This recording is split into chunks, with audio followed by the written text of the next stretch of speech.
Your next promotion is within your control, and this podcast shows you how to get there. Welcome to episode number 149. In today's episode, I am interviewing author and the host of On Leadership, one of the world's largest, most renowned leadership podcast on the planet. And he is back with us for the third time on my podcast. And this time we're talking about his latest book, Master Mentors Volume 2. In this book, there are so many incredible stories from phenomenal leaders in their industries. But what I really love about this interview is we go deep into the role of mentorship and how you can better utilize your mentors, and really understanding from his perspective what mentors are looking for and how we can best work with them to get the results that we really want out of these conversations. So let's just dive right in. Welcome to Maximize Your Career with Stacy Mayer, a podcast about achieving your career goals while also being yourself.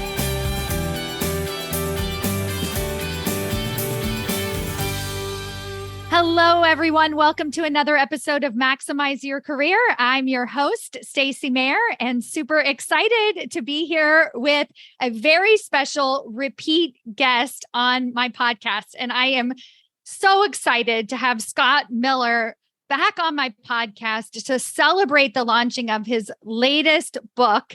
And we're going to hear all about that today and really what Scott has been up to. And I'm also really excited to have him back because I get a lot of feedback from you how much you really enjoy our conversation. So after this episode, if you aren't one of those people who've already listened to the previous episodes with Scott on them, please go back. We'll link to it in the show notes. But he is just such a phenomenal thought leader and has such incredible insight into the world of executive leadership. And we always get so much out of our conversations.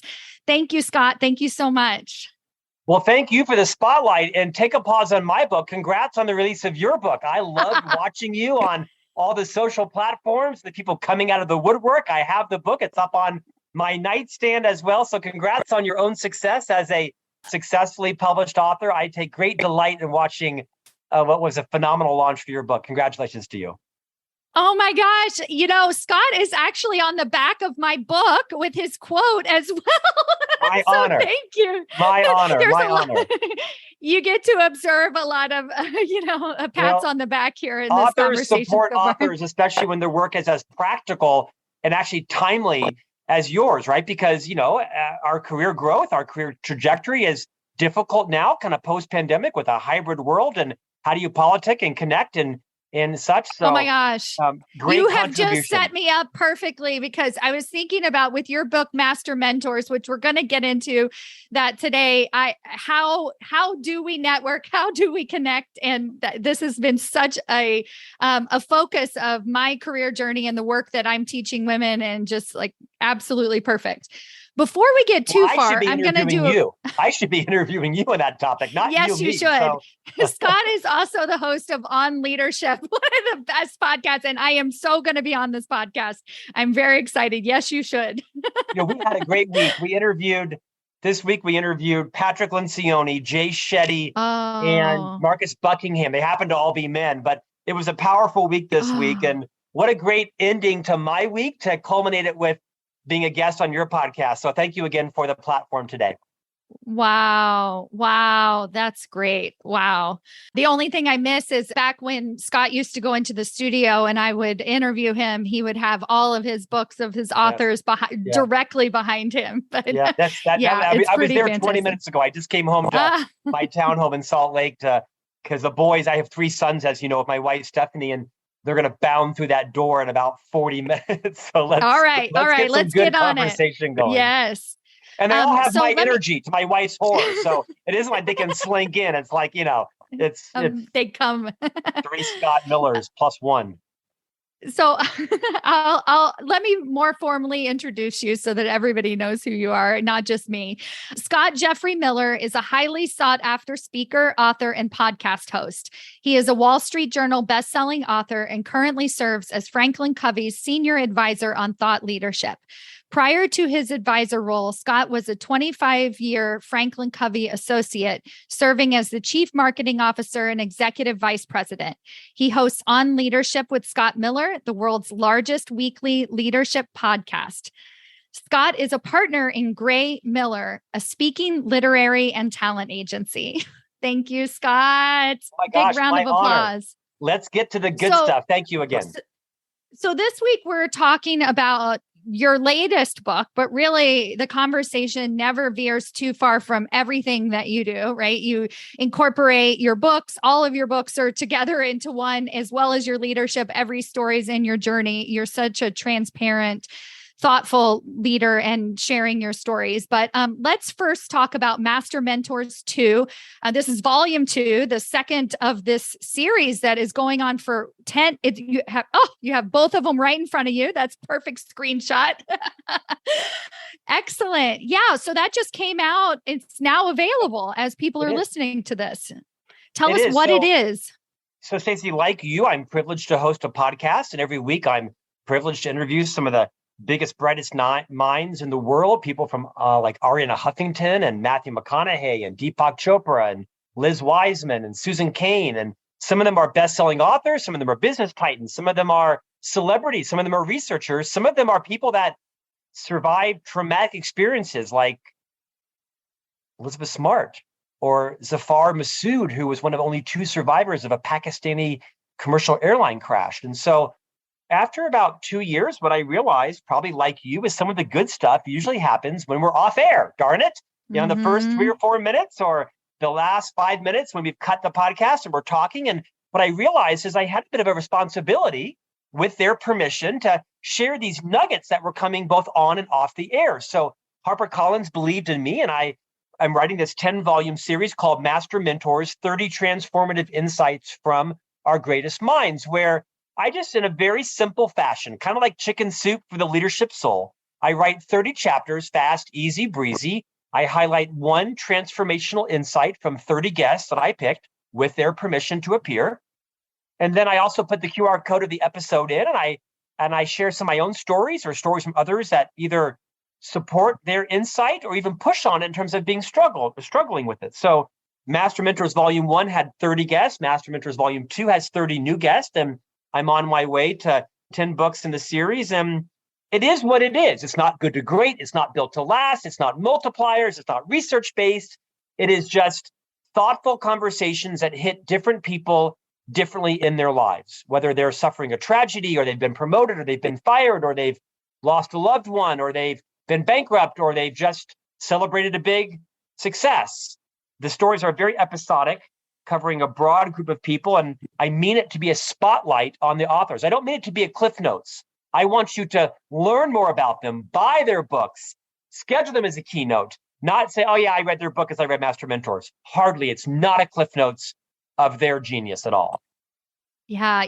One of the things that really stood out to me is, in the sense of ease of reading with a compilation type book, it's like you can pick it up. You can go to any chapter. You can get like, some insight from this chapter. But I immediately noticed that this particular book is beyond compilation, meaning that it actually it reads like you. I mean, it's you. It is Scott Miller. And I know that you're trying really hard to showcase other people. And I commend you for that. And you are showcasing other people. But I so appreciate that it has one voice, essentially, that goes through all of these stories. And that voice it always comes back to your point of view, how these leaders have inspired you, what touched you in those interviews. And then, of course, sharing their words and the stories that they shared and give credit. But as a reader, I think it's so important that through line is there, and it makes it, this piece of literature in addition to these sort of disparate stories that kind of come at you. Well, that was beautifully said. I had you on mute because we have a new puppy, and his only thing he does is sleep, eat, some other things, and bark. And so, Wilson, please be quiet. Welcome to life post-pandemic, right? The rules are different now. I appreciate that. Stacy, I think it's fair to say that I spent the first half of my life and career very much having the spotlight shined on me. And I had some Mm-hmm. great success because people believed in me and they mentored me and they nurtured me and they gave me high courage feedback and occasionally promoted me and sometimes demoted me. And now I hope to spend the next half of my life or half of my career turning that spotlight metaphorically and literally around and highlighting people that I have found have been beneficial to me. We don't get anywhere in life without mentors and coaches and guides. And I've been the recipient of the genius of these people. And I, in some ways, have a responsibility to help to aggregate and pollinate and with credit distribute their genius. I'm sitting in a very privileged chair. So are you, interviewing guests of stature higher than me most episodes, but thanks for letting me slip in. And so I see this as a bit of an honor and responsibility to say, hey, here's what Marie Forleo said. Here's what Seth Godin said. Here's what Susan Cain said. Here's what Dan Pink said. Here's what Liz Wiseman said. And some of the authors are Franklin Covey thought leaders. Some of them are not. It's a very abundant book, I hope. Like you said, the most common comment I get, whether it's a compliment or a criticism, is, Scott, it's clearly you. You clearly wrote these books. I can feel your voice in it. And I'm delighted to hear that because I've got his personality. And like I said, I think I found my voice in helping to shine the spotlight on others. This is, I mean, how many books have you written? Is this, A lot. what number is it? A lot. Just a lot. I now see the dog walking across my sofa back here. So wish us luck in the Miller house. This is, I think, number 6. I have 3 books coming out in the next year. Master Mentors Volume 3, a book called The Ultimate Guide to Great Mentoring, which is a mentoring book. I've identified 15 roles that mentors play. And I have a book called Ignite Your Career Genius, around 11 successful strategies I have for building your career. So yeah, I think this is number 6, number 7. You're doing something right. Amazing. Yeah. But, I think that it is really important in these, just for me as the reader, that's what I appreciated about a compilation book, to hear a universal voice throughout and to hear your perspective.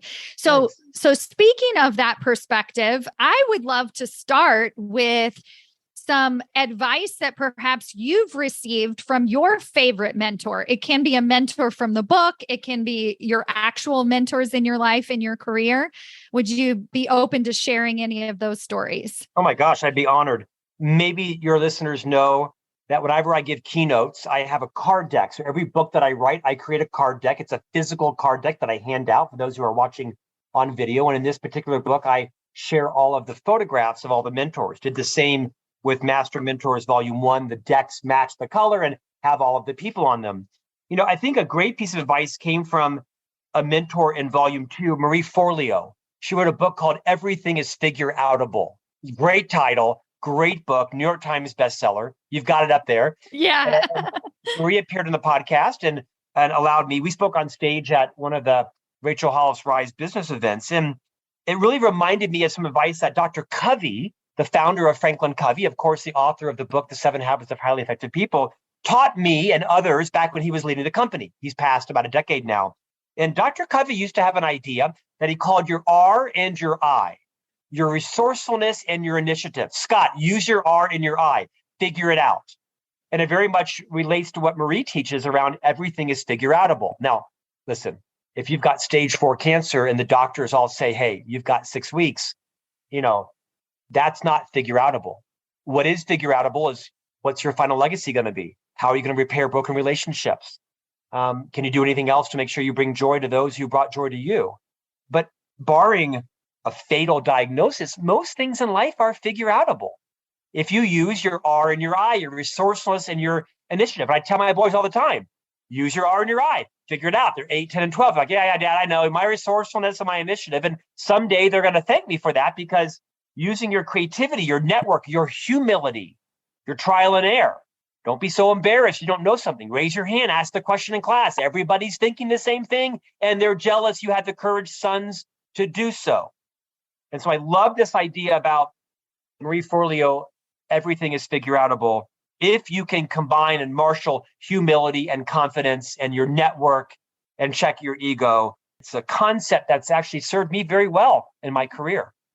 Yeah. And, as a reader of the book, I get very excited seeing people that I'm familiar with and who I've actually met in my life. And Marie Forleo was one of my earliest teachers as well. Oh, And then you were holding up the cards and Erica Dewan popped up and I was like, yes. yay!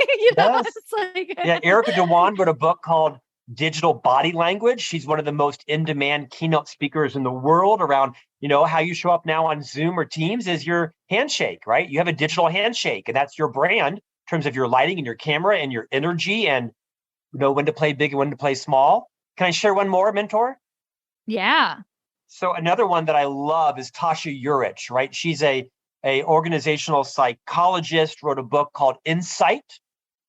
That's really kind of propelled her to be one of the world's foremost thought leaders on self-awareness. Tasha talks about how so few of us are really self-aware, including Mm-hmm. me. And Mm-hmm. as a leader in a company, I have terminated lots of people, and almost all of them are because, Stacy, they lacked self-awareness. They technically had the skills to do the job. They were geniuses and very smart. They just didn't know what it was like to sit Mm-hmm. next to them or join a meeting with them or work a trade show booth with them or be on a Zoom call with them. And I've learned a lot about what it's like to work for me, what it's like to Yep. lead me, what it's like to be married to me. You may know me. I have a lot of energy. And my natural voice level is right here. I'm very comfortable speaking right here all day long, whether it's in front of 7,000 people or sitting beside my wife in the car driving up to Park City. My wife looked at me, is like, why are you talking so loud? And I don't even recognize it. And so I have become more aware of talking like this all day long can fatigue people and oftentimes repel people. Now, people like me, love me talking this way, but perhaps some of your listeners for the first time are starting to take me as credible as I slow down my elevated voice and my speed and my rate and my pitch. And I have to learn that this can really fatigue people, including my wife sitting 2 feet away from me in the car for 30 minutes. So Tasha Yeah. Urich has really brought to the limelight a leadership competency Mm-hmm. is self-awareness. And everybody Excellent. should go out to their posse. What's it like to be married to me? What's it like to be led Mm-hmm. by me? What's it like to live next door to me? What's it like to serve on the church parish committee with me? And you'll learn a lot about yourself if you set the context and the environment for people to finally tell you the truth. Wow. Yeah. This must have led to your creation of your Mess to Success book series, right? You got that And right. Yeah. yeah. I think we Yeah. use this phrase self-awareness about other people. They should be more self-aware. They have no idea. But the fact of the matter is, we should be more self-aware. And there's a process to Mm-hmm. discover that because you can just go ask someone for feedback and most people are going to say, oh my gosh, Stacy, you're the best podcast host ever. It was lovely. I love your personality. Keep keeping on. Most people are cowards. And that isn't a character flaw. That's kind of a personality trait. We grow with practice to offer more courageous feedback. And most of the times we don't offer it because we don't think the other person can handle it. So when you're Right. asking for feedback with the intent to grow your self-awareness, you've got to set the conditions to make it safe for Stacy to really tell me what kind of guest was I. Scott, you have Mm-hmm. lots of energy and you also talk too long. Maybe you should keep Mm-hmm. your answers to 90 seconds, not 9 minutes. But Yeah. you won't tell me that unless I set the conditions where you feel, I'll come back on someday, or if you'll have me, Yeah. I'll try to keep my answers shorter. Sorry, I'm trying to be self-aware. Well, so speaking of getting feedback, what advice do you have for people in using mentors in their Yes. career and how they can Yeah. Yeah. actually set those conditions? Delighted you asked that. I opened the book with a story about the biggest mentor I've ever had in my entire life. Was a radio host from the 80s and 90s, a guy named Bruce Williams. He had kind of invented talk radio before Dave Ramsey, before Sean Hannity, before Sally Jesse Raphael. There was a guy named Bruce Williams, and he was, I believe, an attorney and a city councilman and a business owner. And he had this program called TalkNet.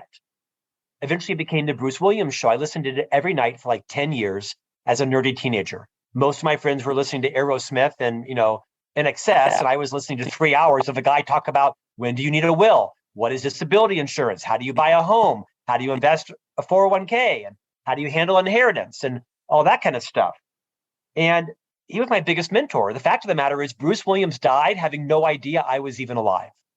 And so I want to kind of reframe the idea of mentorship. I think there is the very valuable type that in organizations, most companies now, if they want to retain people, they have a formal mentorship program where they match mentees and mentors, and it may be for a 6-week program or a 6-month program, and they may or may not give you any guidance, but I strongly advise that. That's usually got upside. They usually match on the rise more junior people with more sophisticated, successful people, and they may match task to talent or put your names in a basket. Lots of philosophies. There's that type of mentorship, and I highly recommend that. There's also the mentorship where perhaps you are a solopreneur or an entrepreneur, or you're a student and you're just looking to have someone wise in your life to coach you on what it is you want to accomplish.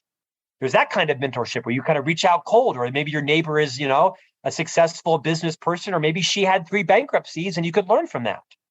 I think oftentimes we seek mentors because they're the most successful. Let me tell you, if I want to know how to have a successful 30-year marriage, I don't go to the guy that's had a 30-year marriage. I go to the guy that's had 3 divorces, because I can't replicate what you've done in your marriage. I don't have your personality. I don't have your patience. I don't have your education, but I can avoid your mistakes. If I want to build my company, I don't go to the guy who's a billionaire. I go to the gal that's had 2 bankruptcies because I can learn from their mistakes. I think learning from your mentor's mistakes is really what you take the most out of a relationship.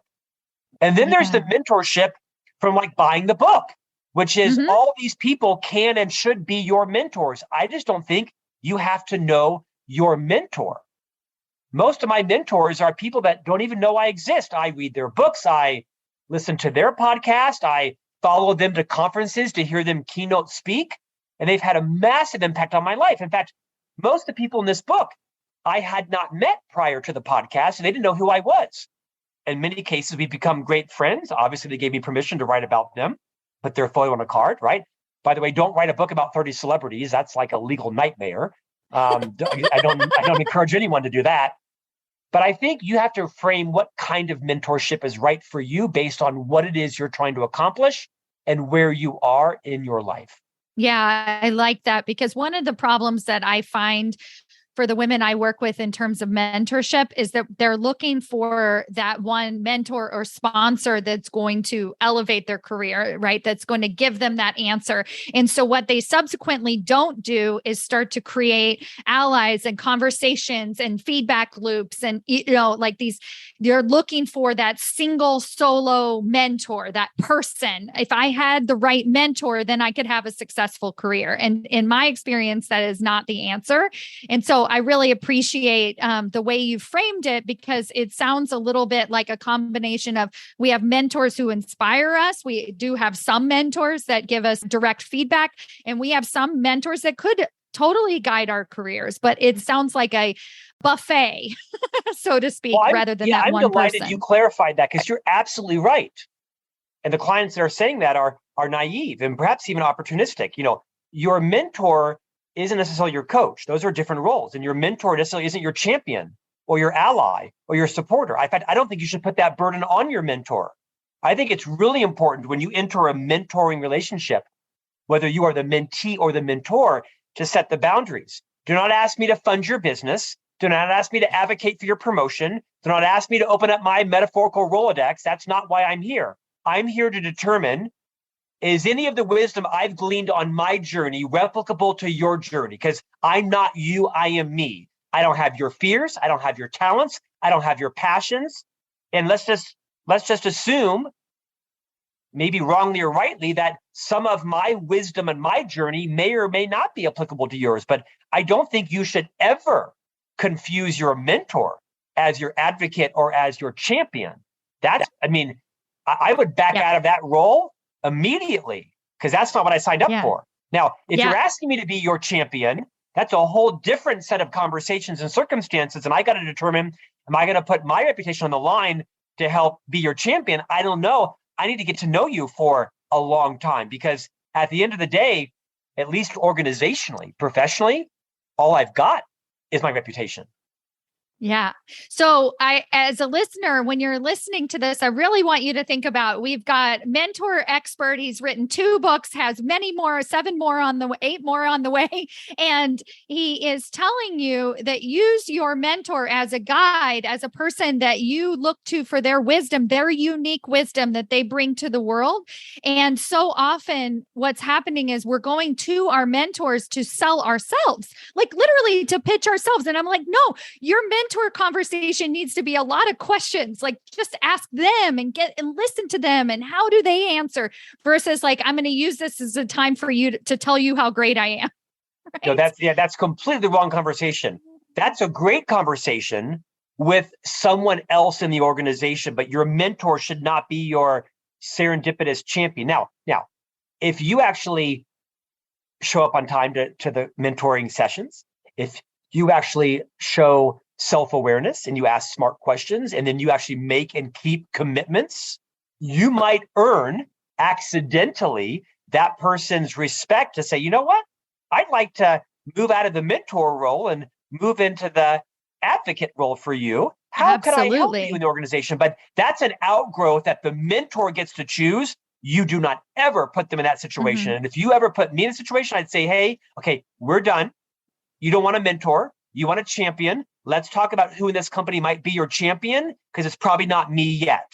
I am a champion of people that I know really well, but I was confused. I thought you wanted a mentor. No, you want someone that will actually be your trampoline. That's a good request, but that's not me. Right. Oh, I love that so much. And I think there's a lot of freedom in that definition. So thank you. There is, and it sounds harsh, but I think it's No. important to talk straight. And by the way, I think the best relationships are not where the mentor has to set the boundaries, where the mentee does. Because if you've asked me to mentor you, and I come on and Stacy opens up and says, Scott, I am so grateful for your time. Here's what I'd like to propose. I'd like to propose 5 sessions, a half an hour each. If I earn the right for 5 more, great. But if not, no harm, no foul. I'd like to work them around your schedule. And I'll make you the following commitments. I will always be on time. I will not cancel unless there is some crisis emergency. I will show up prepared, thoughtful, researched. And if I say I'll do something, I will do it. And I will also respect any boundaries you set. First, I'd like you to know I'm never going to ask you to do X, Y, and Z. If in some alternative universe you decide to do that, that's your. But to me, that's like, okay, I like this person. Bring it on. This person has an idea of what mentoring is like.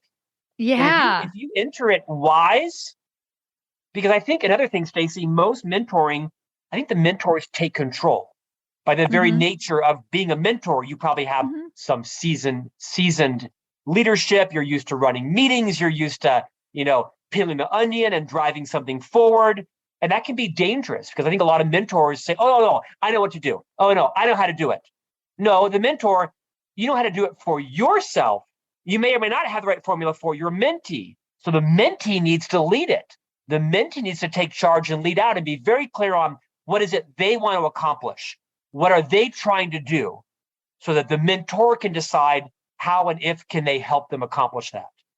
Gosh, this is such a great lesson. And I recommend, if you're listening to what Scott's saying and you like how he set this up, this relationship up, we have the transcripts to this podcast episode, print it out, highlight it, make it your own. And because it's really so true.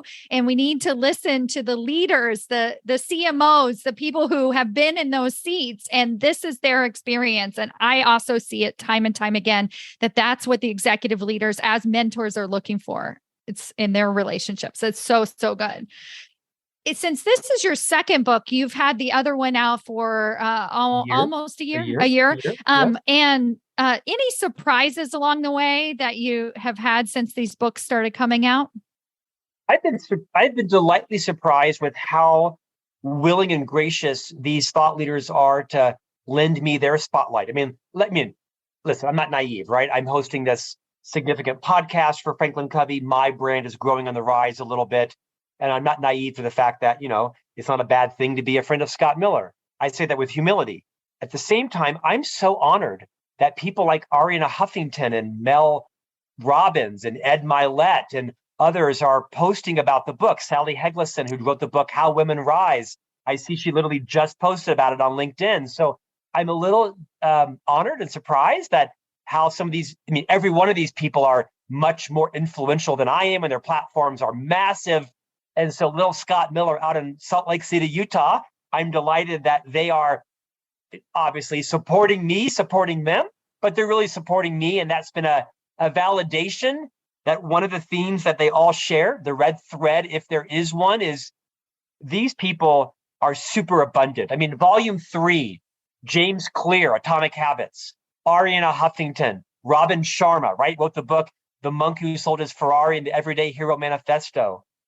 John Acuff, Adam Grant. I mean, these are big names, and they've all agreed to let me write about them. Most of them offer very few edits. I thought with these big celebrity names, John Gray, Men Are From Mars, Emmanuel Acho, right? Uncomfortable Conversation with the Black Man.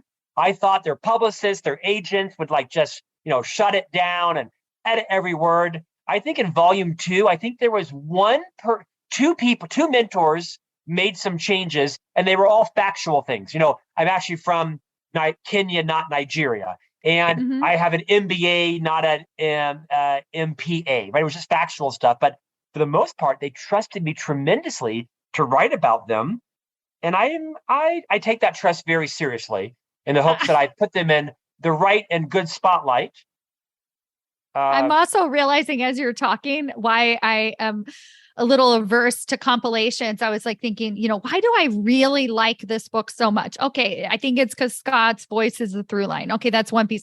But here's the other thing about compilations is so often, and as a new author, I get pitched a lot to be in compilations and stuff. Like it's this sort of beginning charity prize. It's our first opportunity. Heck, you can even become a best-selling author by being in a compilation that becomes a best-selling book. And, it's like sort of this easy road. And there's a genre I look of that at those, now, yes. Yeah, it's a genre. And I read these books and but I now listening to you, I'm like, oh yeah, these people are successful. They do not need this book. Yeah. Mel Robbins does not need me writing about her book. Jack Canfield has sold 500 million books. It's called Chicken Soup for the Soul.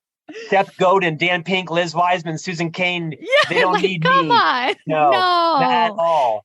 Yeah. No, but what do they need? They need to be a part of this mentoring world, this world that has helped their career, this, whether it's even being on your podcast and sharing their stories, because it is so important. Because every successful person has had that person who they looked up to that inspired them to get where they are. And that is another through line in this book. It's all people who believe in the value of mentorship and guidance and thought leadership and sharing their wisdom openly. Yeah, that's right.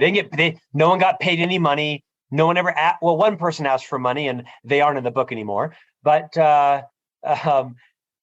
super abundant people who, John Gray does not need any more money, any more fame, any more attention. He's got more money than anybody I know.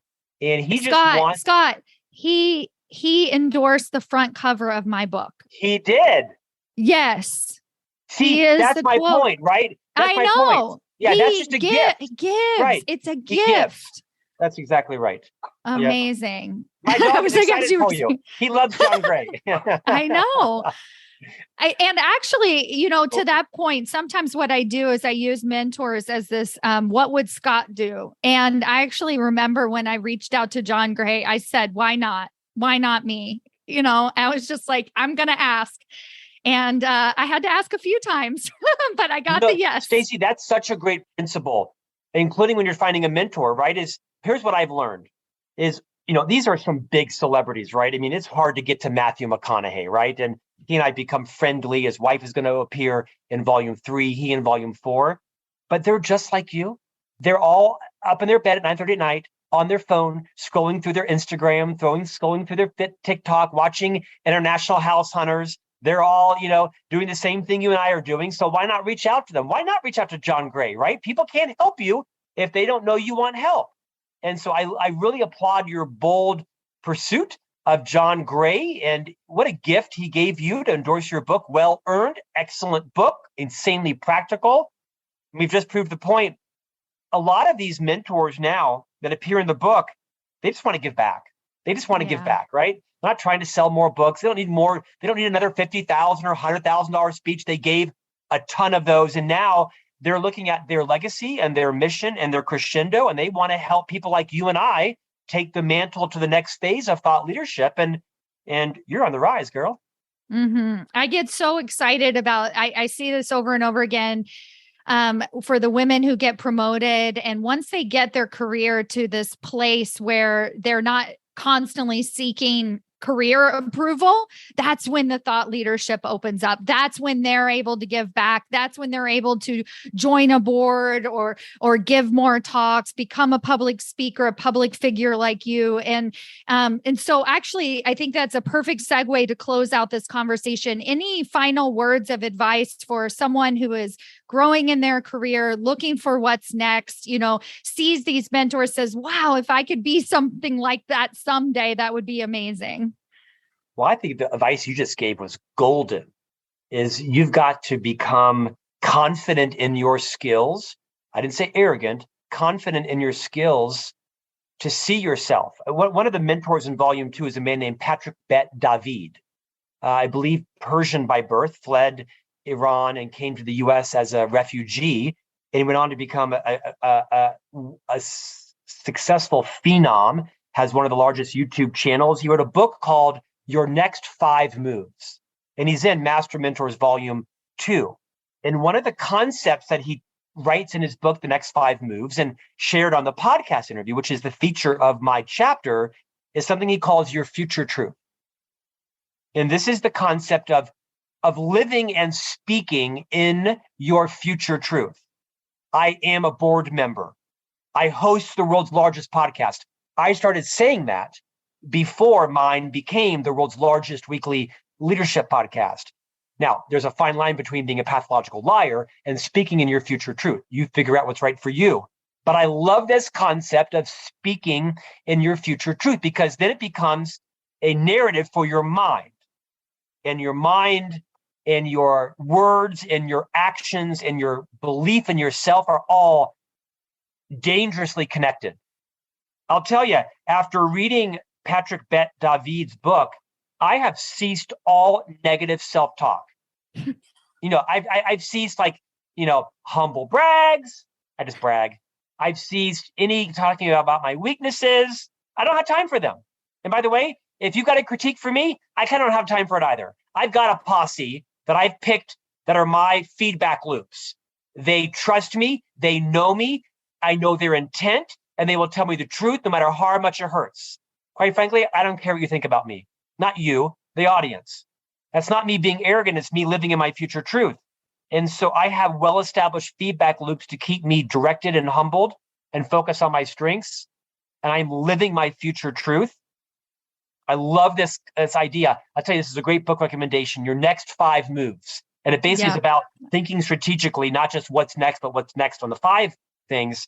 And this concept of speaking and living in your future truth, so powerful. So powerful. I love that so much. How can we help and support you with this book? How do we find out and learn more about you? You just did. You dedicated 40 plus minutes to me and your rising platform. I'm grateful to you. My website is scottjeffreymiller.com.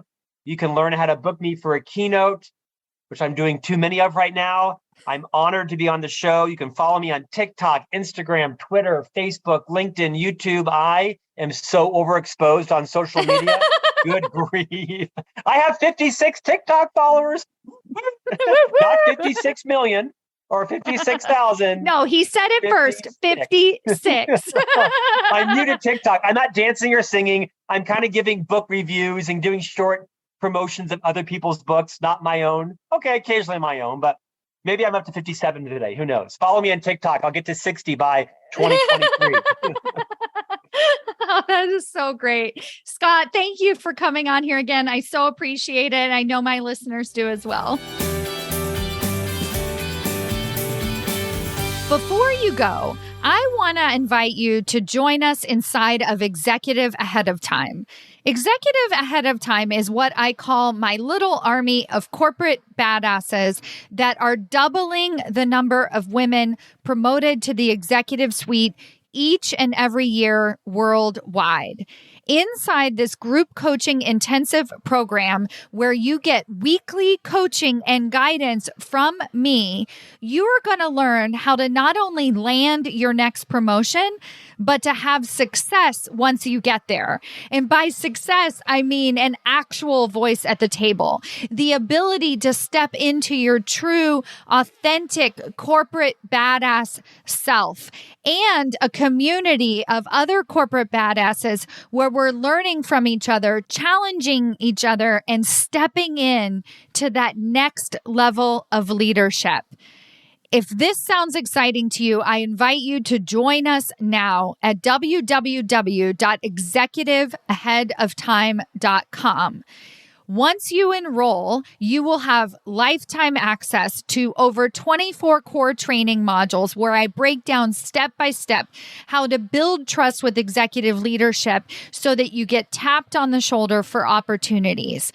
You'll receive weekly coaching and directed guidance from me, and we'll have roundtable discussions with the other corporate badasses in the group. This is a community like nothing that you have ever experienced. We are all challenging each other. We are stepping up to the plate, and we're making opportunities happen for ourselves. Go to executiveaheadoftime.com and join us today.